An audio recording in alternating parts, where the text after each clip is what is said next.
Slab ব্যবহার করে, fan ব্যবহার করে। তো এইরকমই আমাদের কিছু টেকনোলজি আছে।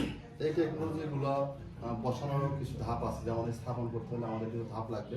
এখানে দেখেন আমাদের একটা অফসেট ল্যাট্রিন স্থাপনের কিছু ধাপ আছে। আপনাদের যাদের বাড়িতে আছে তো আছে, যারা পরিবর্তন করার সুযোগ আছে বা নতুন করে নিতে যাচ্ছেন, তো আমাদের পরামর্শটা থাকবে যে আপনারা বাড়িতে অফসেট ল্যাট্রিন বলতে কি, ওই যে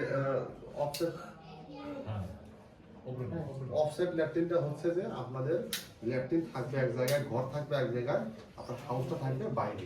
বাইরে বলতে কি একটু নিজস্ব দূরত্বে 5 থেকে 6 ফুট দূরত্বে হাউস করবেন। হাউস যে করে বাইরে, অনেকের বাড়িতে হয়তো আছে এই জিনিসগুলো, এইগুলো হলো অফসেট ল্যাট্রিন। অফসেট ল্যাট্রিনের বিশেষ কিছু সুবিধা আছে। সুবিধার বলতে হচ্ছে কি যে আপনি যখন অফসেট ল্যাট্রিন করবেন তখন হলো যে যদি আপনারা দুটো হাউস করতে পারেন। এখানে একটা ছবি আছে, দেখাতে পারলে ভালো হতো। তো দুটো ছবি আছে, দুটো হাউস করলেন, একটা পাইপ দিয়ে কানেকশন দিলেন। পাইপটা আপনার মাঝখানে 5 ফিট দূরত্ব যদি রাখতে পারেন, তাহলে একটা হাউস ধরেন আপনি 5টা রিং দিচ্ছেন। 5টা রিং দিয়ে আপনি কত বছর, 3 থেকে 4 বছর ব্যবহার করছেন, নির্দিষ্ট সময় এটা ভরে যাবে, এটাই স্বাভাবিক। কিন্তু আমাদের যে জনস্বাস্থ্য অফিস বলেন বা সরকার থেকে বলেন, এটা গবেষণা করে দেখা গেছে যে আমাদের একটা 100 গ্রাম মলের মধ্যে আমাদের প্রায় 90 ভাগ পানি থাকে, 10 ভাগ মাত্র আমাদের এই কঠিন মল থাকে। তো এখন যদি ওই যে 5টা আমি রিং দিয়ে একটা হাউস করছি, ওইটা 5 বছর ব্যবহার করার পর ভরে যাবে।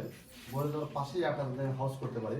শুধু কিছুই না, এই যে দেখেন, আমি চ্যানেল ভাইকে দেখাই, এখানে একটা পাইপ কানেকশন দেওয়া আছে। এই যে সাদা পাইপ, এই পাইপটা জাস্ট শুধু মুখটা ঘুরাই দিব, আমার কাউকেই লাগবে না। আমি হ্যাঁ ওই যে ওইটার মতোই আর কি। তো জাস্ট শুধু মুখ পাইপটা ঘুরাই দিয়ে আমি অন্য একটা হাউস ব্যবহার করবো। ওই হাউসে ধরেন 5টা রিং আছে, ওইটা আবার 3-4 বছর আমি ব্যবহার করবো। ওই 3-4 বছর ব্যবহার করতে করতে দেখবেন কি, এই যে আমি যে প্রথমে যে হাউসটা ব্যবহার করছি, এটা কিন্তু পানিটা অনেক শুষে যাবে, ভূগর্ভস্থ মাটিতে চলে যাবে। এতে কি হবে, আপনার 5টা রিং এর ভিতরে দেখবেন অলরেডি 3টে পার্ট শুকায় গেছে। পানি যেহেতু আমাদের বেশি থাকে, ওটা পানি শুকায় গেলে তো মল থাকবে খুবই কম পরিমাণ।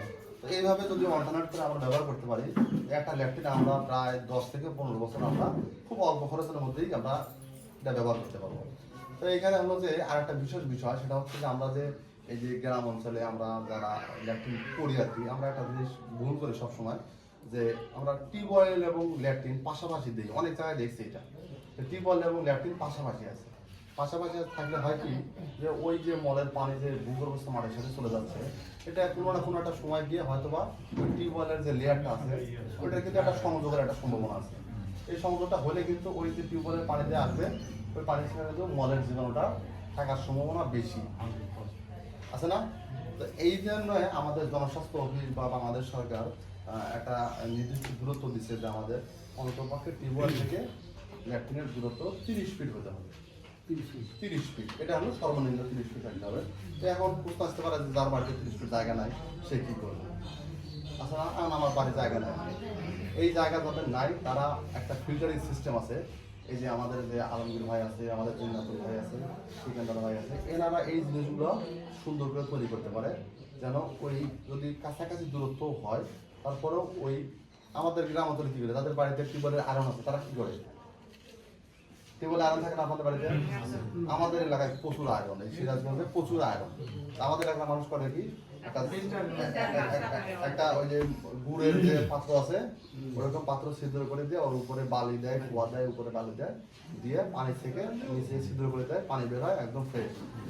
তো এইরকম আলমগীর ভাইরাও এরকম জিনিস তৈরি করে দেয়, যে ওই যে আমি যে মলটা যে পানিটা যাবে, ওইটা যেন অনেকটা ফিল্টারিং হয়ে যেন মাটিতে যায়, যাদের বাড়িতে জায়গা কম।